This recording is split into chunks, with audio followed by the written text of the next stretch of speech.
হেলাল ভাইকে দিয়ে শেষ করতে চাই খুব সংক্ষেপে, যদি হেলাল ভাই করে আমি ওনার প্রশ্ন তো, কারণ কি সময় তো নেই। প্রশ্ন না, আমি এনসিপির বিষয়ে আমি আপনার একটি না, উনি ইসলাম নিয়ে এবং আমাদের সালাউদ্দিন ভাইকে নিয়ে অনেক কথা বলছে ইফতেখার, এই কিছু এক কথা আবার টাচ করা উচিত। জি, একটু সংক্ষেপে টাচ করা উচিত যে মদিনার ইসলাম বলে কোনো ইসলাম নেই। যেই বলে থাকুক ইসলাম, দ্য হোল ওয়ার্ল্ড, মদিনার ইসলাম, মক্কার ইসলাম, বাংলাদেশের ইসলাম, সৌদি আরবের ইসলাম বা ওনাদের ইসলাম, এরকম কোনো ইসলাম নেই। ইসলাম ইজ ওয়ান, মডেল ইজ রাসূলুল্লাহ সাল্লাল্লাহু আলাইহি ওয়াসাল্লাম। এখন কথা বলা হচ্ছে যে এই যে রাজনীতিতে ইসলামী রাজনীতি আছে কি নেই, এটা একটা কোশ্চেন করেছেন। রাজনীতি থাকে, এখানে রাষ্ট্র থাকে, থাকে না? আধুনিক রাষ্ট্র ব্যবস্থা চালু হয়েছে সক্রেটিসের সময়, আধুনিক রাষ্ট্র ব্যবস্থা চালু হয়েছে নগর রাষ্ট্র হিসেবে সক্রেটিসের সময়, রাসূল ইসলামের জন্মেরও আগে।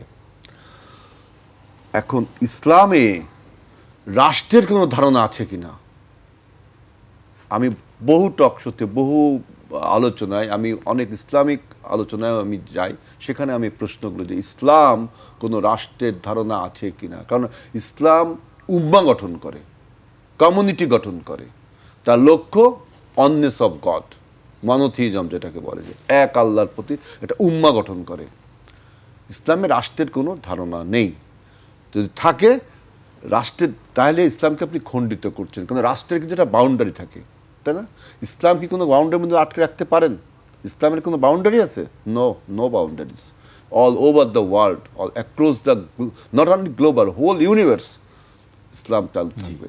এটা আল্লাহ বলছে যে ইন্না দীনা ইনদাল্লাহ ইসলাম, এটা কি আছে না?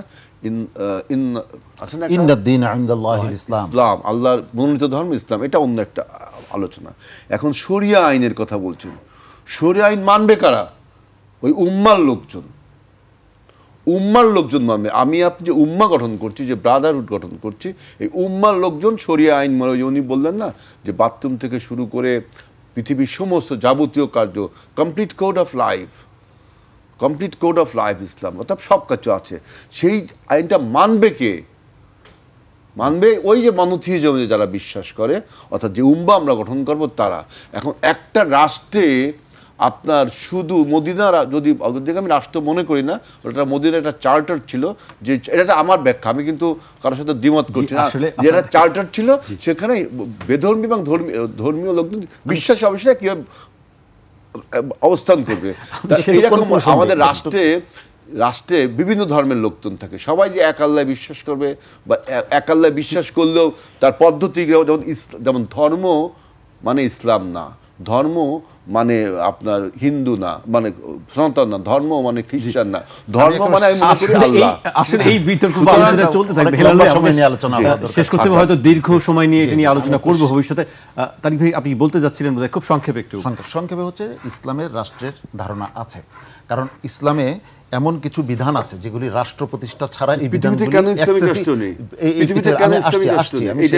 আলোচনা বিতর্কের সময় যেহেতু নাই, ওই বিধানগুলি বাস্তবায়নই সম্ভব না যদি ইসলামের রাষ্ট্র প্রতিষ্ঠিত না হয়। দ্বিতীয় নাম্বার হচ্ছে যে আমি সর্বশেষ এতটুকু বলবো যে হ্যাঁ, আমরা বর্তমান যে অবস্থা থেকে মুক্তির জন্য আসুন সবাই মিলে আমরা কল্যাণের পথে হাঁটি, আর কল্যাণ হচ্ছে ইসলাম।